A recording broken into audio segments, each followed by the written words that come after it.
이제 국민의힘의 상황은 이제 탄핵 네. 쪽으로 우리가 이제 가고 있다. 거의 기울었다. 거의 기울었다라고 봐서 네. 토요일 탄핵 소추안이 가결되면 전 국민 대축제의 시간이 벌어질 것 같지만 그래도 저는 이제 그 대통령실에서 오늘 하야보다는 탄핵이 낫다라는 네. 그런 얘기가 이미 나왔잖아요. 정신 못 차렸죠. 나는 그거에 대해서만큼은 그래도 한번 분석은 해봐야 될 것 같아요. 네. 왜 저런 정신 상태를 갖고 있는가? 이거 고성국 때문에 그런 거 아니에요? 아니 그러니까 뭐 죽어도 하야는 못 하겠다라는 의사를 밝힌 거고 네. 이제 약간의 그 마지막 기대를 하는 것 같아요. 네네네. 그래서 탄핵으로 되면은 이제 네. 헌법재판소로 가니까 네. 헌법재판관들 중에 네. 또 윤석열이 어쨌든 법조인 아닙니까? 정영식 같은 사람들, 뭐 정영식 같은 정영식 같은 사람들을 뭐 몇 명 정도는 포섭할 수 있지 않을까라는 좀 그런 기대를 하는 거 아닌가. 그래서 저는 변수가 또 많은 게 헌법재판관을 또 임명을 해야 돼요. 맞아요. 공석이 세 자리가 있기 때문에 그래서 그 부분은 아마 한덕수 대행 체제 내지는 한덕수가 구속이 되면 최상목 대행 체제가 될 수가 있어요. 맞아. 그럼 그때 임명을 하도록 아마 여론이 압박을 할 겁니다. 그래서 여론이 되면 이제 9명으로 이제 좀 룸을 만들 수 있다 그럴까요? 이제 그게 하나 변수가 있는 거고 어쨌든 그 탄핵으로 가는 그 길목에서 저는 뭐 헌법재판소 결과가 지금 중요한 게 아니라 국회 의결이 너무 중요하다. 그게 왜냐하면 직무를 정지시켜야 되거든요. 네. 그래야지 내란이 종결되는 거기 때문에 그 윤석열의 직무가 정지가 되면 바로 체포가 들어갈 겁니다. 바로. 사실 지금도 탄핵이 빠르냐, 뭐 구속이 빠르냐 그런 얘기가 나올 정도니까. 근데 오늘도 이제 영장 집행을 대통령실 가서 못했잖아요. 압수수색 영장 집행을 못하는 것처럼 이게 경호를 받고 있다 보니까 경호도 사실은 뭐 다 총기를 갖고 있고 나름의 물리력을 쓸 수 있는 집단이다 보니까 경찰과 경호가 부딪히면 답이 없는 거예요. 현실적으로는. 그리고 이게 사실 네. 박근혜 탄핵 그 사유의 일부 중에 제 기억으로는 그 청와대 압수수색을 사실상 거부한 게 박근혜 파면 사유에 들어가 있어요. 맞아요. 법을 지키지 않는 헌재도 거죠. 거기에 나와 있기 때문에 네. 오늘 사실 또 파면 사유가 하나 더 늘어난 겁니다. 하나 더 엄밀히 넣은 거죠. 따지면, 하나 더 엄밀히 넣은 따지면. 거죠. 예, 예.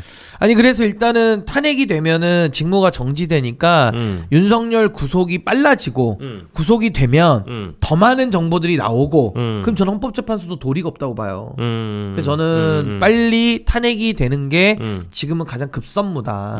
저 그렇게 봅니다. 그러니까요. 탄핵되고 나서 이제 그 일정을 우리가 네. 촘촘하게 이제 만들어봐야 되는 거지. 벌써부터 그런 걱정을 일단 좀 내려두시고 네. 일단 이번 주 토요일에도 아까 두 가지의 변수를 우리가 정리를 해봤기 때문에 네. 그 이후에 있을 일들을 벌써부터 걱정하는 것은 좀 에너지 기우고 네, 에너지 낭비일 수도 있으니까 에너지를 좀 맞아요. 아껴뒀으면 좋겠다는 생각은 저 개인적으로 들어요. 아니 근데 형님은 보실 때 탄핵 몇 표 나올 것 같아요? 대략. 조국이 일단 구속이 되면 어쨌든 징역을 가면 299석이 되는 거잖아요. 네. 저는 그래도 200표는 넘을 것 같은데 한 202표? 202. 가까스로 202, 205 이렇게 될 것 같은데 좀 더 많이 보시는구나. 아니 저는 많이 보진 않고 저도 뭐 비슷하게 봅니다. 저도 한 205 안쪽으로. 205 안쪽으로. 그러니까 201, 205 사이. 그러니까 나는 일단 국민의힘이란 정당 자체를 높이 사지 않고 그렇죠. 그리고 아까 얘기했던 중립지대라든지 이런 탄핵 가결을 던질 사람들이 뭐맨 결국 안 보여. 끝끝내 고민하다가 고심하다가 네. 다시 부결로 돌아설 인간들이 오히려 더 많다. 조경태 같은. 그래서 네. 조경태가 돌아선다 하더라도 그래도 중립지대에서 좀 나올 것 같긴 하고요. 친한계에서도 조금은 더 나올 가능성이 높다고는 보는데 네. 그렇다고 해서 그 숫자가 이렇게 210표만 이렇게까지 그렇게까지는 안 될 것 같아요. 90점은 예. 없어서. 예. 근데 저는 이제 친한계한테도 제가 기대를 걸어보는 건 뭐냐면은 이자들이 한동훈이 만약에 권력을 행사할 수 있다라고 믿는다면 탄핵 절대 안 시키죠. 자기들이 먹을 판이니까. 근데 문제는 한동훈의 리더십이 지금 너무 또 흔들리고 있기 때문에 이자들 입장에서는 권력도 못 누리고 또 탄핵도 안 했으면 욕만 먹는 거거든요. 그래서 전 친한계가 나름의 좀 결심을 할 가능성도 좀 있다. 한동훈의 리더십이 없죠. 전혀 없죠. 한동훈의 리더십은 없어요. 전혀 없습니다. 예. 리더십은 뭐랄까 저렇게 없을 수가 있을까 싶을 정도로 없어. 그러니까 항상 한동훈은 늘 최악을 선택하는 것 같아요. 그건 정말 잘해요. 국민의힘 정당도 마찬가지로 네. 최악을 선택을 잘하듯이 한동훈의 재주는 뭐냐면 뭔가 괜찮은 선택을 했다가 다시 최악으로 결론적으로는 최악으로 흘러간다는 그러니까 거. 저것만은 하면 안 돼라고 하는데 그것만 그럼요. 골라. 그럼요. 너무 잘 골라. 차라리 네. 나쁜 짓만 골라서 하다가 한 번 착한 짓 하면 웬일이야?